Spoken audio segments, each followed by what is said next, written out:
Good day, Cherry Blossom family. This is Derek back with What the Hemp Wednesday, where we bring you hemp news from around the country and around the world. Today, we're going to start in Kentucky.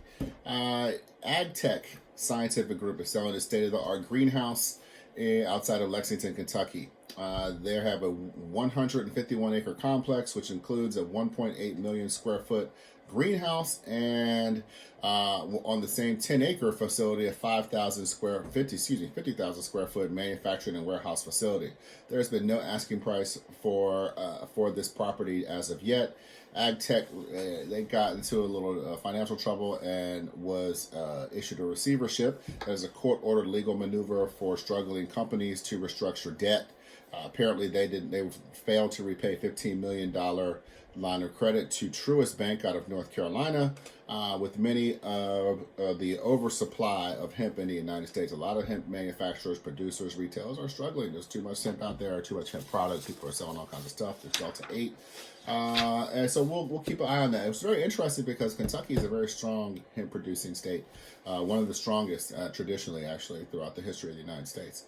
Moving on up to Massachusetts, Curaleaf Holdings announced Tuesday that it signed a national distribution deal for its CBD products under the Curaleaf Hemp and Select CBD brands with Southern Glazers Wine and Spirits. That allows them to be distributed in about 44 or 50 states. Come to find out, Southern Glazers Wine and Spirits is one of the largest distributors, the world's largest distributor of alcoholic beverages. They already distribute a couple of different CBD products. Cointreau CBD beverage, that's Cointreau with a Q. I think we highlighted them earlier this year, and Martha Stewart CBD, both owned by Canada's Canopy Growth Group, another big company out there. According to Curaleaf, they praised Southern Glazer's unmatched route to market capabilities. And said the deal could ultimately include beverage candies made with minor cannabinoids such as CBN and CBG. So that is rather exciting, and we'll see where that goes. So let's see. FDA doubles down on rejecting over-the-counter CBD without more study. So if anyone's been in this business, or this industry at any level, you all know that we're waiting on the FDA to make some sort of ruling regulation on what we can do as far as food additives, dietary supplements, things like that.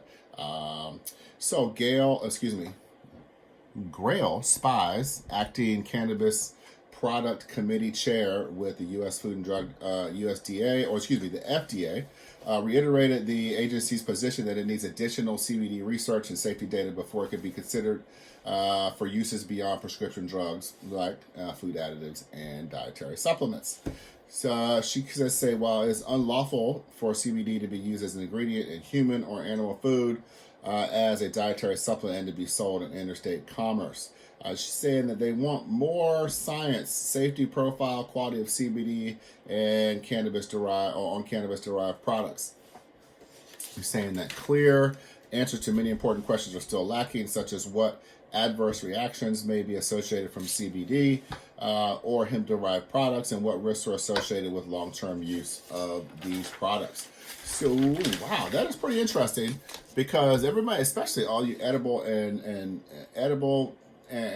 beverage manufacturers, are really, really waiting on this ruling, and it's kind of just taking its time. And I understand that, the FDA and USDA's approach is to keep us all safe, and so we're consuming safe product.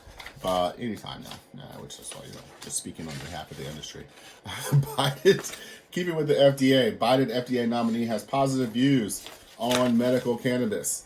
Biden's his new pick for the head of the FDA, which is Cardiff, Robert Cardiff. I think I can't read my own writing in here.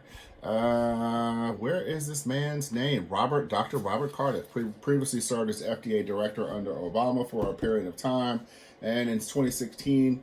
Cardiff said that the FDA was interested in promoting more cannabis research and development. According to our last article, they're still working on that. And for what he has to say via the Marijuana Moment, Mr. Cardiff says, we understand that people have identified a number of positive uses for marijuana and marijuana-derived products. For example, AIDS wasting, epilepsy, neuropathic pain, treatment of spasticity associated with multiple sclerosis, cancer, chemotherapy, and induced nausea. I had the chance to prescribe some of this in my cardiology practice in people with extreme heart failure who get a wasting cachetic syndrome. Cachetic? See, I'm not a doctor. I try to say that word, but I don't know if I said it right. So stay with me. Cachectic.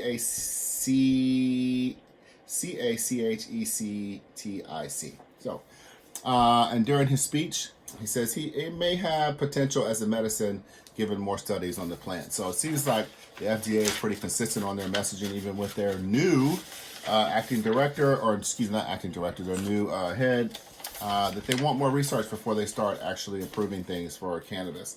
So one of the last things we're going to talk about today, we'll keep it quick, is where CBD trends are during the holidays. 2021 holiday shopping trends for cannabis and CBD. Apparently, what they're saying is that people did not get a chance to spend a lot of time with their families and friends last year as they liked. This year, people are in the mindset of making up for that. So they think that people are going to be spending more out there. Holiday shopping carts should be up 9% from last year's COVID season, which saw $1.2 trillion between November and the end of the year. But they're saying about brands, you need to be early in your approach. Get out there, get started marketing. A lot of 50% of consumers plan on starting their holiday shopping before Thanksgiving, which is probably correct. People are fine, especially in a year where shipping is a little off, and if you get a lot of products delivered, you may want to get a jump start on that. Big bundles, evidence that abounds that more than 31 million holiday travelers are going to be grounded due to COVID last year, won't be this year. That they were grounded last year won't be this year. So they're seeing more holiday travel. People want to be out there. They're saying people looking for more healthcare products, or let's see, it said, so there's a very good term they use, but not one size to all, but products that storytelling and products that personify emotional experiences will be key in 2021. That's very interesting. And our hearts are maybe a little bit more open than they were last year. We're really receptive to being kind of connecting and being with each other. These are very connective things that we're talking about here. Like traveling, shopping, holidays, all this are very connective stuff.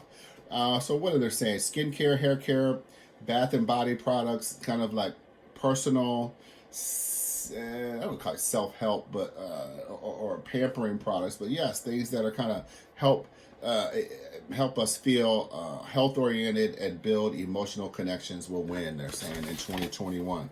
Another thing that we're saying is CBD brands must adjust their product mix, messages, marketing, and promotion to meet emerging trends. Healthcare trends, medical trends, as far as like people have been shut in for a year. We're getting back out, but I think some of the effects of the pandemic has really affected us. I mean, it's affected me mentally, and I didn't think so. I was kind of brushing some of that stuff off, but towards the end of this year in particular, it's like, so I do think people are looking more towards, not say health and beauty, but things that are more personal, more pampering, more helping make them feel better, more investing a little bit more in themselves. So keep all that in mind, and whether you're a retailer or you're a consumer, just a little food for thought, and we'll see how the holiday season goes. But until then, I guess the holiday season does start next week, because next Thursday is Thanksgiving. So we will be here next Wednesday with the What the Heck Wednesday. And I'll give you a little happy Thanksgiving then. But until then, we'll talk to you later. I hope you have a great week. We're kind of in the midst of some changes, so we're kind of working on some things. Hope we can give you some really good and interesting content, probably starting in 2022. But till then, we'll see you next week. Have a great week, and love you guys, man. Thank you for supporting us. Oh, as always, like, subscribe, share, and comment. Almost forgot that. Sorry, guys. My mind is all over the place today, so I really appreciate you bearing with me. So thank you, and have a great day. Bye.